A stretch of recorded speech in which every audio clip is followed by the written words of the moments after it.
Hello everyone, welcome to my YouTube channel. I hope you are doing well. तो आज का जो हमारा टॉपिक है वो है जुपिटर के रेट्रोग्रेशन के ऊपर। तो मैंने ये होरस आर के रेफरेंस से एग्जांपल लिया है जो मैं आज अपनी आपसे डिस्कस करूँगी। तो ये हम चार्ट ड्रॉ कर लेते हैं पहले।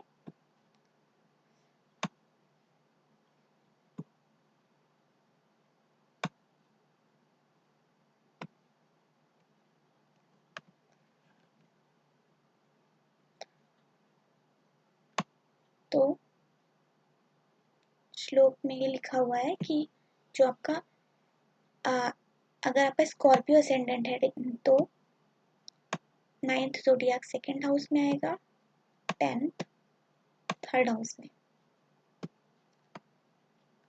और जुपिटर जो कि सेकेंड हाउस और 12th हाउस का लॉर्ड है वो थर्ड हाउस में बैठ जाता है।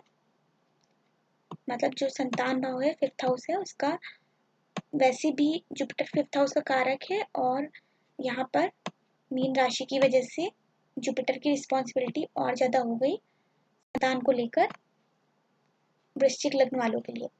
तो अब होरस आर में लिखा है इसका रिजल्ट कि वृश्चिक लग्न में अगर जुपिटर थर्ड हाउस में रेट्रोग्रेड है और नीच का है तो जो रिजल्ट्स होंगे the native will have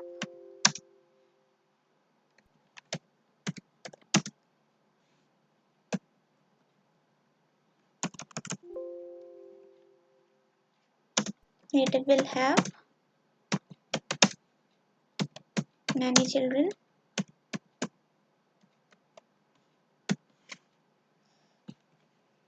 question ये आता है कि जुपिटर यहाँ डेबिलिएटेड है तो फिर चिल्ड्रंस कैसे दे रहा है। तो उसके लिए रीज़न ये है कि फोर्थ हाउस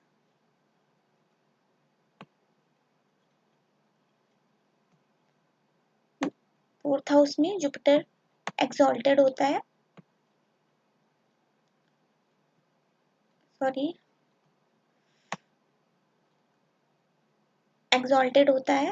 और रेट्रोग्रेड होने पर और नीच होने पर भी वो जो एक्साल्टेड जैसा बिहेव कर रहा है, इस वजह से जुपिटर यहाँ पर ज़्यादा संतानें देगा। ठीक इसी तरह का एक और एग्जाम्पल समझते हैं कि अगर जुपिटर ठीक नवम भाव में रेट्रोग्रेड हो एक्साल्टेड होकर तो उसका क्या रिजल्ट होगा।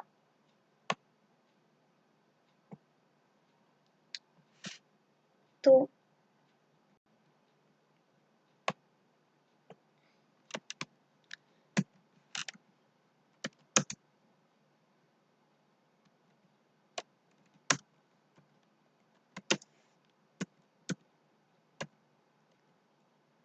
native will face problem in child matter।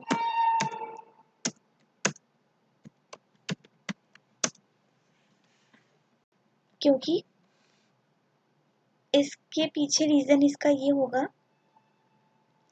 जबकि यहाँ पर जिस तरह जुपिटर एक्साल्टेड दिख रहा है हमें, यहाँ पर जुपिटर को बहुत अच्छा करना चाहिए था नेटिव के संतान के लिए, बट यहाँ ऐसा नहीं होगा क्योंकि जैसे हम थर्ड हाउस में मान के चल रहे थे कि जुपिटर को संतान नहीं देनी चाहिए, बट वो एक्साल्टेशन था उसका तो वो संतान देने के लिए बाउंड है क्योंकि वो फोर्थ हाउस के पास में है और एक्साल्टेड की तरह बिहेव करेगा क्योंकि बहुत ज़्यादा क्लोज है। इसी प्रकार से कैप्रिकॉन साइन में जुपिटर डेबिलिएटेड हो जाता है और 9th हाउस में होने की वजह से जो जुपिटर है एक्साल्टेड होते हुए भी डेबिलिएटेड जैसा बिहेव करेगा।